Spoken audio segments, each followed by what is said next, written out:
That's what keeps me in the industry is the fact that like we're really at the beginning. And I know everyone we talk to who's been an OG. I mean, you've been in this game for 12 years, but in another 12 years, where is this industry gonna be? Right. That's why one of the reasons I really want to see cannabis rescheduled in the US, because that'll be such a cataclysmic event, monumental event for the rest of the world.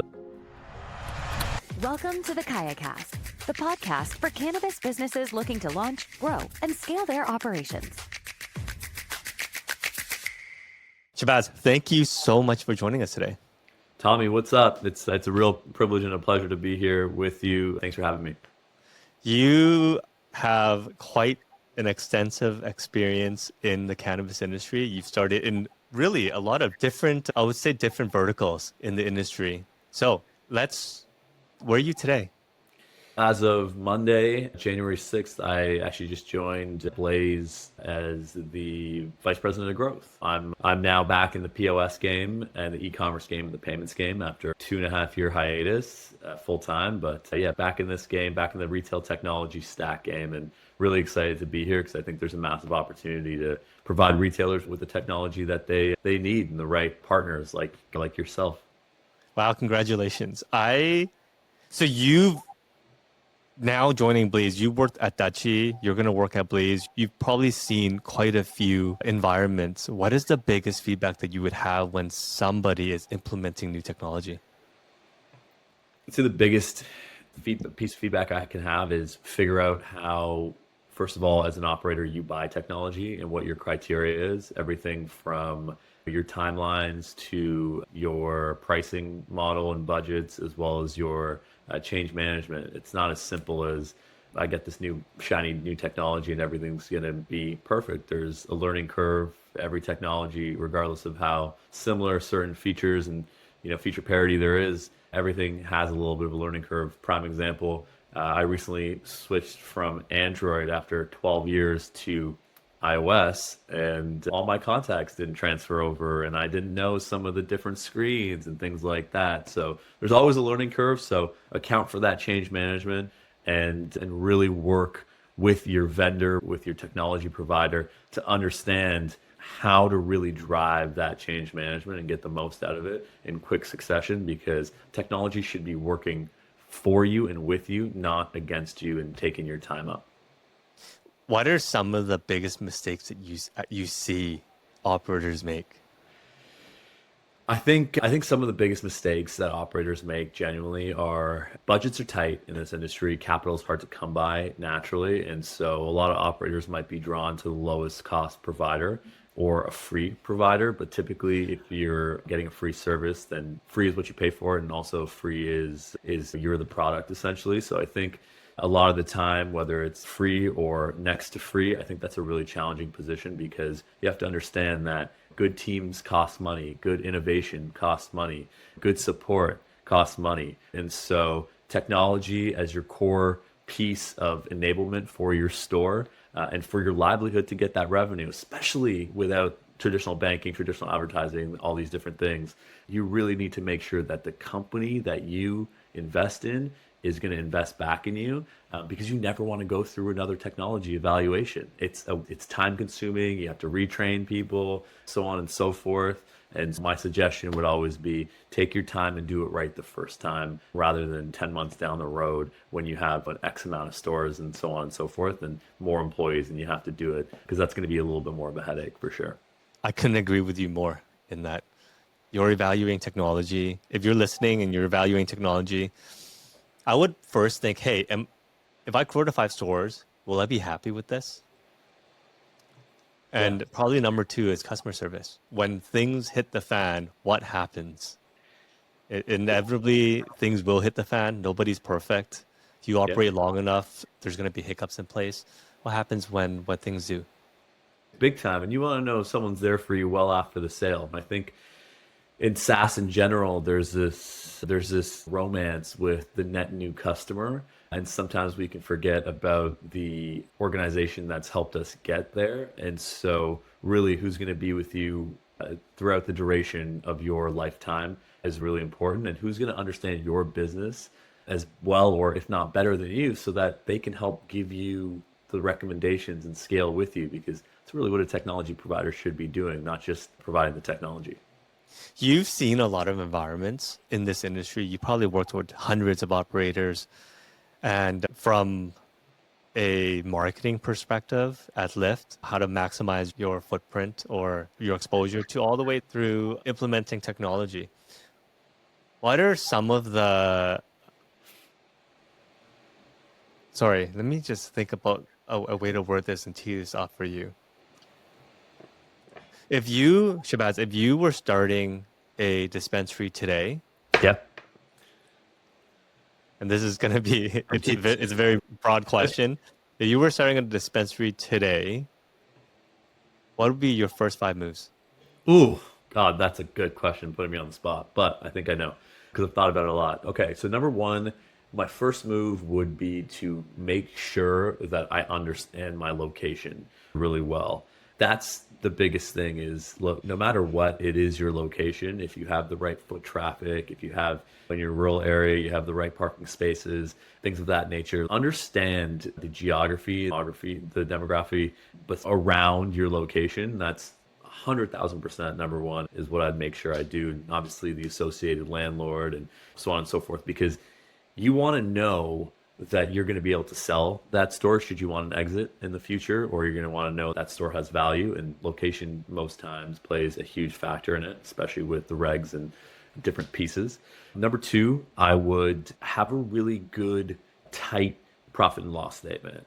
With sensitivity built in for all sorts of different externalities that could arise. I think oftentimes early in industries, early in marketplaces, emerging markets, you have a variety of different kind of money coming in and a lot of speculation and a lot of hope, but oftentimes you can't control the regs. Like most times you can't control the regs as an operator. And to take Toronto, Ontario, for an example, you had stores right beside each other on Queen Street, and no investor could have ever seen that. So accounting for a really tight P&L with sensitivity built in is really worst case scenario, medium case, best case is really what I would do, because once you have that, you can start to actually manage your cash accordingly. Third thing is I would hire and train really good people. I pay a little extra for the right people because turnover is rampant in this industry, and it's really hard to find people you can trust. And as an owner, you can't be everywhere all at one time, and you can't see everything. With that training, I would invest in great sales enablement tools for my staff, and really teach them emotional intelligence, because oftentimes I find when you walk into a dispensary, there's not a lot of discovery going on, right? There's not a lot of trust and rapport building, and that's 99% of the problem is, for instance, I'm from East Africa. I'm actually in my parents' office right now. My mom walks into a dispensary. That could literally be her last walk into a dispensary if she has a bad experience. Recognizing that it's still a very vulnerable buying experience is extremely important. The fourth thing I'd do is I'd buy an amazing tech stack and make sure that I understand each of its components, but I wouldn't buy it all at one time. I would really space it out. And what I mean by that is you got to get your core competencies. You got to get your point of sale, Blaze. You got to get e-com and payments. You got to get your payroll, your HR. You got to get push, obviously, right? Kai push. You got to make sure that you have the core components of the stack. And then as you start to build your customer base, maybe you expand into loyalty, right? And so having a roadmap for your technology. So that's number 4.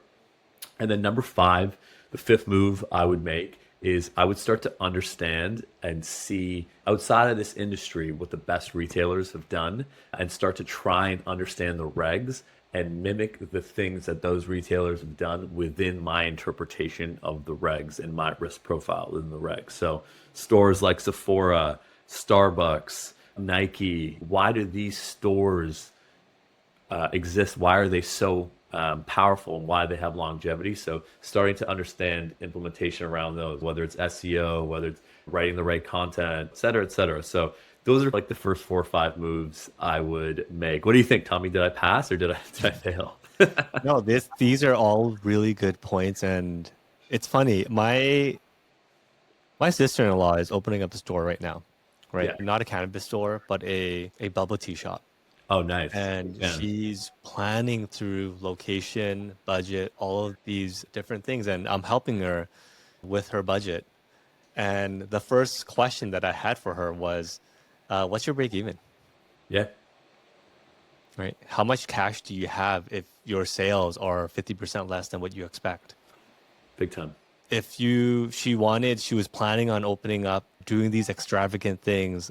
For example, the square footage was a little bit bigger than I thought it could be. Yeah. She was planning to put in this much leasehold in it, so a little bit more loan. Yeah. And I think retailers fall in love with things that may not help increase revenue. That makes Totally. sense. Yeah. Of And in the course. beginning, money in the beginning is worth so much more than money when you're rolling, right? In the beginning, every dollar counts. I say it counts 10 times more than if you had money coming in. And just being cognizant of, hey, can I do it for less? Yeah. And if every dollar I'm spending, is this going to really increase sales? And I think you've touched base on that with location and budget. One thing I was going to say was 2 years ago, I actually co-founded a company in Canada called CanAcquire, which is a small business retail acquisition platform where we basically help prepare sellers to sell and we help prepare buyers to buy, right? Because no one's really ever done that in cannabis and wildly different expectations of what my valuations are and things of that nature. One of the things I always tell retailers is it doesn't matter if you spend $1 million in your build out if you're not making any money because no one cares. No one cares that you spent $1 million if losing $200,000 a year or whatever. To your point, slow down on the money spending. You don't need the $30,000 cabinet or display, right? Chill out. Spend your money wisely. Capital is hard to come by. Debt is very expensive as well right now, right? And that's just the industry and reality that we live in. So I couldn't agree more with that point. If I was starting a dispensary, my first thought is, how can I get my break even to as low as possible? Big time. What can I do? And if I'm going to spend money, does this really impact revenue? And obviously location selection does for Yeah. sure. But there's a lot of things that when you peel what you're spending and you have this fine tooth comb, a lot of stuff really doesn't matter. So you started a website that connected buyers and sellers in this industry. Yeah, that's actually canacquire.io, CANACQUIRE.io. And previous to me joining Blaze, we actually closed our 10th transaction, I think. 10th transaction out of maybe 250 deals that we've worked. There's a lot of different players involved in selling your store, and it's not the easiest process, but Wow. yeah, 250 deals, 10 closed. yeah, yeah, probably around there. If I was Wow, looking is that indicative of the market, you would say? For sure. I think it's a huge education curve. I think there's a lot of hidden things that are involved in buying and selling of a store. I think there's, like I said, landlords are very challenging. A lot of the times, some retailers don't even have profit and loss statements, right? Or they don't have any trend analysis, or they're not tracking it. Maybe they only have their point of sale pulls and things like that. And so there's a variety of different reasons why these deals don't make it past certain stages, especially when you look at, if they're asset versus share deals, it gets very complicated on like the warranties and the covenants section of things because there's a lot of risk involved and no one wants to inherit unforeseen risk that they don't see. But getting better at it, learning lots about it. And there's some now super sophisticated buyers on the Canadian scene that, we get to work with and who are doing big things. Fika is one of them, Inspired is one of them. There's a variety of different players, 1CM, that are doing good things. It's been a fun ride, but but a tedious process at that. I'll tell you that much. No, I bet you've learned a lot. So what are the top 5, top 10 reasons why a deal falls through? Yeah, I think it's that, right? I think number one is I'd say just the pure due diligence, right? What on paper isn't what in the due diligence. Some retailers will try and hide the fact that they're losing money by not reporting discounts or they don't have clean financials. That's probably the number one reason. The number two reason is there's a lot of fluctuation in the trend analysis and the seasonality. So, why are you not making 50K last December that you said that you'd be making, and why did that change? And the truth is there's competition coming in. If a lot of the time, if you're a small business retailer and someone sees that your location is a money location, they're going to do whatever they can to eat your food and eat your market share. And so they're going to move in, and they obviously have more buying power, more leverage as it relates to landlords and things of that nature. And so they're going to come in, right? And so sometimes it could just be purely from the fact that the timing's off, right? The number three thing, and one thing that I really help out with is to get a deal done, it needs both sides to get a deal done. And you got to work as a team. It needs to be buyer and seller versus everyone else, buyer and seller and everyone else. It can't be buyer and seller versus one another. And oftentimes I feel as though both sides are trying to get the best deal, but expectations are wildly different. So right now in the Canadian market, roughly it's a 2x to 3.5 EBITDA multiple plus inventory plus some leasehold fixtures, things like that. If you spent $2 million on your build out and you're barely making any money, maybe you have wildly different expectations because you're emotionally attached to the dollar amount, right? Yeah. So that'd be the third thing. And then the fourth thing is hidden stuff, like I mentioned. So asset deals and share deals are completely different. Asset deals are a lot more advantageous for the buyer, but they're worse for the seller from a tax purpose, right? Seller typically wants to do a share deal, but they're not as advantageous for the buyer. And oftentimes with the share deal, you're buying the whole corporation. So you might be buying all the skeletons that come with that corporation. And so oftentimes in your due diligence, you have your tax returns, it's a lot more of a due diligence aspect associated with it, and which takes a long time. There's a lot of lawyer fees sometimes, things like that. So that's why we really try and help with these data room templates that we provide. If anyone's interested, I'm happy to share more on that, but to really help align and drive the velocity of the deal between them, because we find that sometimes they start so far apart. And so my job became, how do we shrink that gap and shrink that education cycle so that everyone's operating on the same team. So bringing a lot of that aspect into things, but those are 3, 4, 5 reasons on why these deals don't move. And then finally, you got government bodies. You got the AGCO that takes a while and different things, and they could kibosh things. And so it's a lot, but it's when things click, they click well. And the other day I got a text message saying we couldn't do this without you, which was a really cool moment for me. And I showed my parents and I was like, this is why I do it, kind of thing. And this is why I started it. Because in the early days, it was a struggle for sure.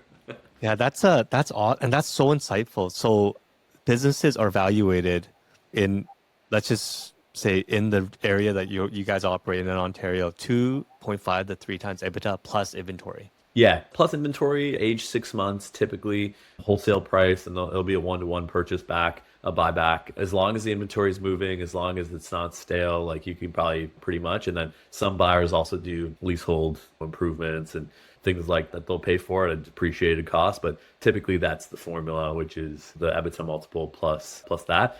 And the one thing I would say is that's really important is deals die because not everyone has cash, right? So if you have a larger deal, you might not be getting that all in cash, and there might be a vendor take back associated with it, right? And anything can happen over the course of like seller finance deals. Exactly. Literally anything can happen, right? And so a lot of the time when you're selling your store, you just want the money. You don't want to hang around, right? Especially if you don't believe the other party is going to do what they say they're going to do, right? And there's so many different caveats to this. And so no one really wants the VTB, and you got to have a lot of trust in that cycle, or it's got to be the right structure. And so it really depends. You can have a higher multiple if you have your bookending it on the VTB and different things like that. But typically we're seeing like a 2 to 3.5 times.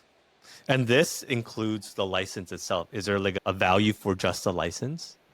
No, because now you can transfer it, so it's easy. So I think it's like $1,000. The AGCO just put out a note. Also, licenses are a lot easier to get now, kind of thing, versus like you look at New York, right, where I've been spending more of my time. Licenses are still going for, I think I'm seeing like, let me just check. I saw one for like $2 million or something. $2 million. Wow. And I don't know if it's not a limited license market anymore, right? Yeah. There's 270 retailers out there. It can't be worth that much, right? But you look at somewhere like maybe like a Florida or like a Texas or like one of these places that have limited licenses, that those dollars go a lot longer because in Florida it's like 100 million. Yeah, exactly. So it's a different scenario, but the license isn't as, I don't think it's as valuable as it once was in Canada. I remember when the first 25 stores, actually I was in Vancouver throwing a party for Lift & Co. Do you remember this when the lottery came out?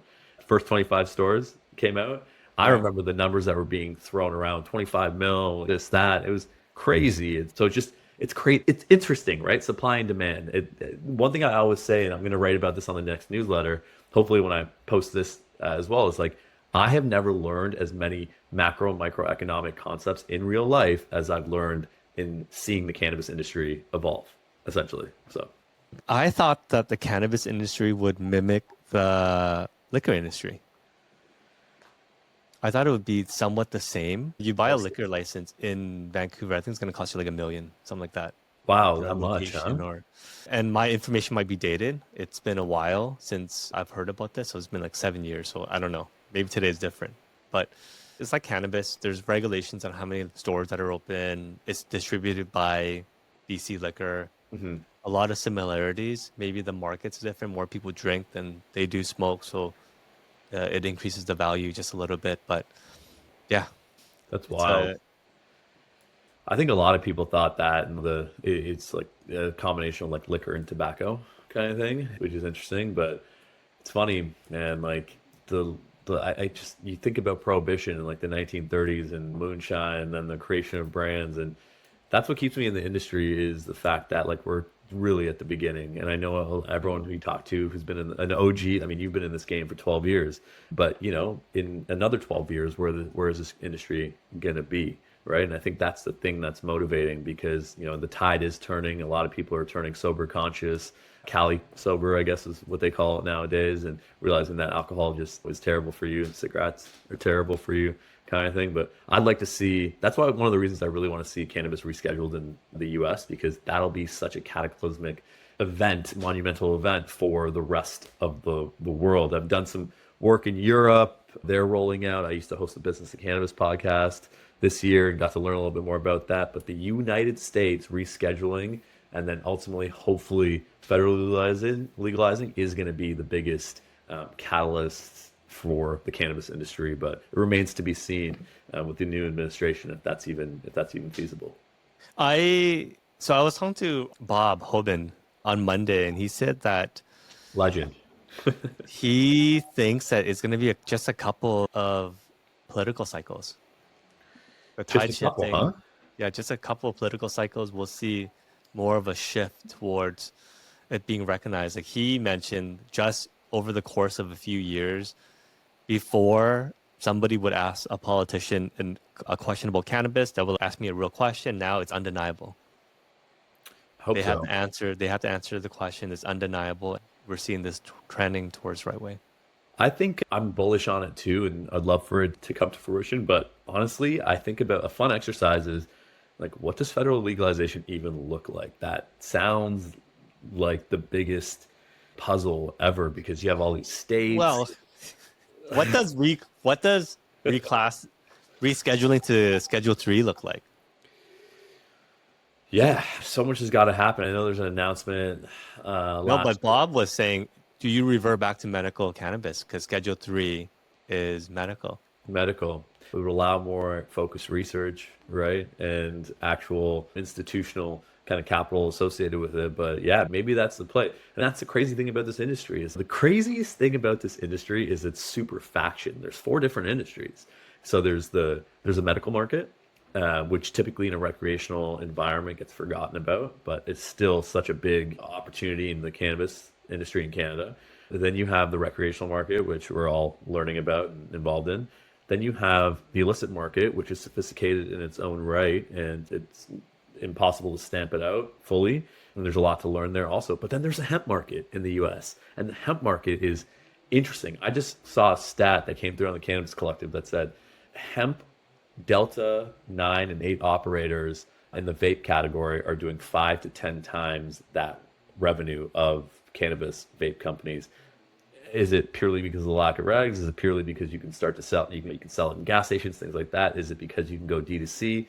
I don't know, but like that is a loophole because of that farm bill. That's just fascinating to me. It's fascinating. Thoughts on And that? it's not going anywhere. No. It's not going anywhere. And I would love for the cousins to figure out a way to work together. Yeah, I agree. And I would love it's what's happening in the hemp industry gives us an insight on what can happen. I know. I right? know.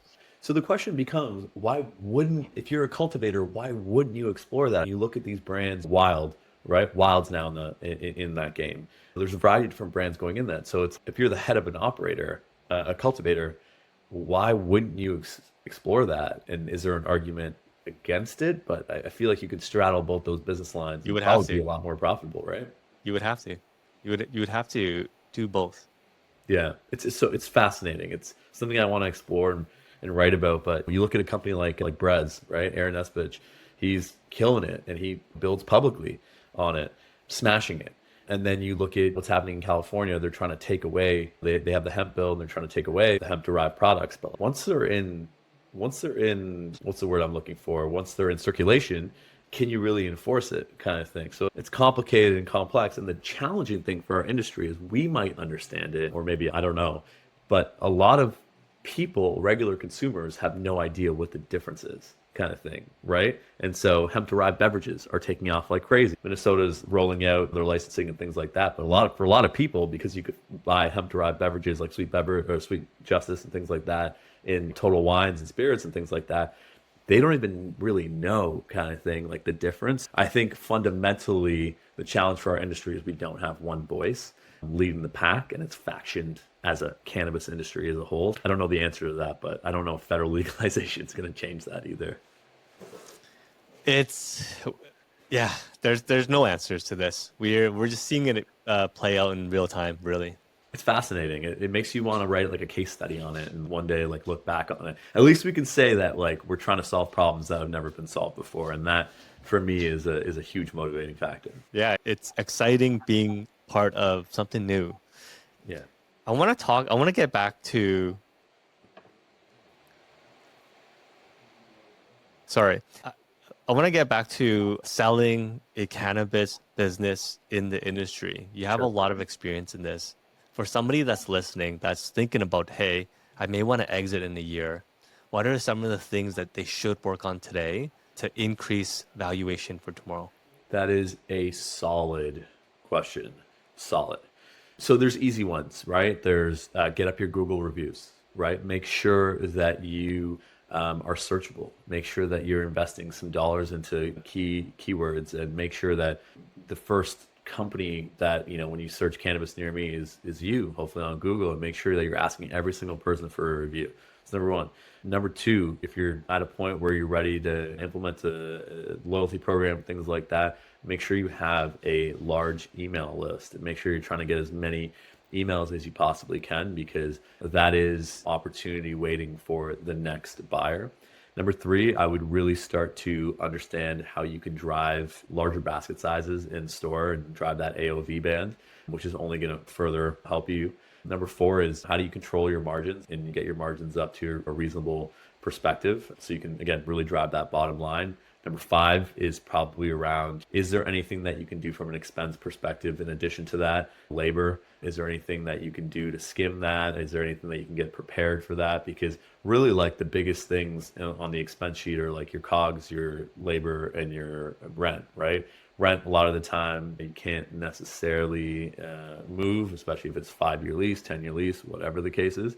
And then the sixth thing I do is start getting your trend analysis together. Really get if you have a trend analysis and you can start to understand what's happening within a year, what's happening last year, and start to tell a really good story. Hey, last year we were operating like this. We had construction out front. We were still able to do these numbers. Now that the construction's gone, whatever, we increased our hours. We had one store who they were in a mall, and the mall, they only had the mall hours. The mall was like 10 a.m. to 6 p.m., but they had a door that led outside that you didn't have to go into the mall. And so I just asked them, where can we get more revenue? I was looking at these hours and I was searching the mall, and I was like, you have a door. Can you just ask if you could stay open a couple hours later?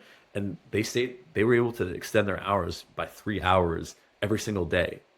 That's crazy. And so just little tweaks on what you can do to really drive that top line, because what we see in Canada is roughly 70K, 60 would be the minimum to be like turning a profit if you have really good expense management in terms of top line sales per month. But 70, 80, you're getting to a safe space. 100, you're in a good place. And like the sweet spot for a lot of retailers to buy is that like $1.2 million kind of run rate top line. So if you can do whatever you can to juice and squeeze and claw your way to good top line, especially if it's going up per month and you're showing growth, that's the name of the game, right? Because everyone wants to know that buyers want to know that there's not only they're buying something good, they don't have to put more work into it. Then they don't want a turnaround story because no one has any time for that unless it's just being poorly run and you have the best location, but those are diamonds in the rough.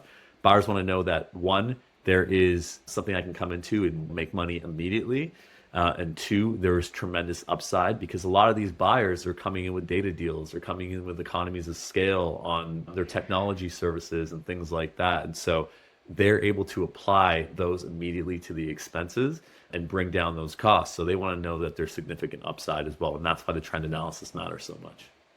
You mentioned that the multiple may be 2.5 to 3.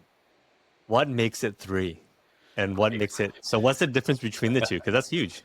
It is massive. It is massive. It's arbitrary, but it comes down to a couple different things. Number one, it comes down to how badly does that store fit into the portfolio. And so all these buyers have different things that they look at, right? Some might be looking at rural areas, right? That fit within their scheme, essentially. So what I mean by that is if you are a 10-store operator, but you have all of your stores in the city, and then you go buy a rural store 5 hours away, now you got to hire somebody to go and patrol that store and be a GM. So that might not fit. Versus on the opposite side, if you have rural stores, you could just amalgamate those stores into your labor and your kind of distribution of that labor. So you're not adding a lot of hard costs onto that.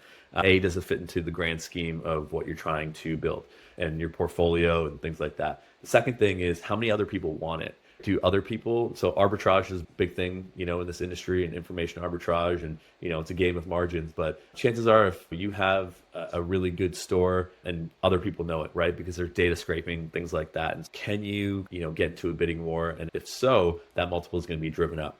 Third thing I'd say is really focused on the deal structure, right? So it's going to be a lower multiple typically if you're going to go in all cash, unless the buyer is well capped, which there are very few, but there are some, right? It's going to be a higher multiple if you're willing to take paper, so stock of some kind, plus more of a diluted payment in the form of VTB, because present value of money, right? And if you're going to get 3 times plus 1 times on the back end, but it's going to take you 24 months, there's a ton more risk involved in that. So you're going to probably close at a higher multiple kind of thing. So hopefully that adds some insight. Obviously a couple different pieces included in all those, but that's typically, how it is. And then I think the fourth thing is it comes down to just, is someone going to buy your store and are you, the owner operator, going to continue to own and operate it? Because again, your store, your customers, so are they buying the store? Are they buying you? Are they buying the whole thing? And how easy is it to amalgamate without any sort of disruption? Because remember, there's systems, there's a lot of stores have centralized buying, different things like that. So Also, something else to consider is why sell everything? Why not just approach operators that have really great brands and then have them partner with you, and then they can operate the store. Exactly. And you can learn from them. There's one group that's doing that really right now. They're essentially creating a conglomerate and just leaving the operators. They're from the PE side of things, and they see the multiples as low right now, so they're a long-term play, but they're not cannabis retail people, because it takes a lot to be a cannabis. There's a lot of onboarding to be a cannabis retailer, especially if you're starting new. So it's a great call, and there's one group who's actually doing it right now. Yeah, I have friends in this industry that it doesn't take long due diligence to know how fast they can turn around a business. Yeah. Go in, understand where the holes are, where the opportunities are, and overnight they can just implement their machine. Yeah. And turn it around. Yeah, big time. And you're starting to see like really sophisticated operators, right? I think the biggest thing for like operators who are buying is like that integration strategy. I've been part of a few acquisitions in my, corporate life. I've seen acquisitions happen, obviously, through brokering them and can acquire, and people, process, culture, technology, like these things matter and they don't happen overnight. But I feel like a lot of companies are getting a lot more privy and sophisticated to that mentality now and are able to do that a lot quicker and in a more seamless fashion. Mm-hmm. Shahbaaz, anything that we didn't talk about that you think would be valuable to our listeners? Tommy, man, you and I have so much to talk about. I didn't even get to ask you questions today, which I would love to do, and we're gonna have to get you on one of my podcasts. But I think the for operators, just be really vigilant with who your technology vendors are, who your resources are, who you can lean on. Keep a tight circle. There's a lot of opinions in this space, and there's no one right way to do things. And it's really important that you have the right people surrounding you who believe in you, who value your business, and who want to see you genuinely succeed. Some of my best friends I've created from this industry, from some of these acquisitions, from the places I've worked. And on the other side, if you're a technology vendor and you're trying to sell something to a retailer, you need to do whatever you need to do to learn their business inside and out, because the day will come when you sell them something. But until that day, you need to really make sure that you're a trusted advisor and you can help them understand the nuances and make them better, think faster, get bigger, whatever the case is. So if you're a technology sales rep, you need to make sure that you understand the problems that you're solving for before you try and go solve them. I couldn't agree with you more. Before I let you go, how can our listeners find you? I have a lot of different ways that you can find me, and I will respond to any message that you send me. So LinkedIn is probably number one, Shahbaaz Kara-Virani. I go by SKV, but that's my LinkedIn. 2 is my Instagram, S_KARA. Under 3, I actually write a weekly newsletter. I'd love for the readers to sign up. Tommy just previously agreed that he was going to guest write on this. Look out for that. But it's www.read, R-E-A-D, Polaris, Polaris, perspective.com. And then finally, I also got a YouTube channel. Just search me, Shahbaaz Kara-Virani. And then lastly, I got a TikTok, but I don't advertise that too much. We'll drop your handles in the link to this pod. Thank you so much for joining us today. All right. Appreciate you, man. Thank you. Thanks for listening to the KayaCast podcast. We hope you enjoyed the show. Don't forget to subscribe to our podcast in your favorite podcast app or visit our website to access the full archive of episodes from the show.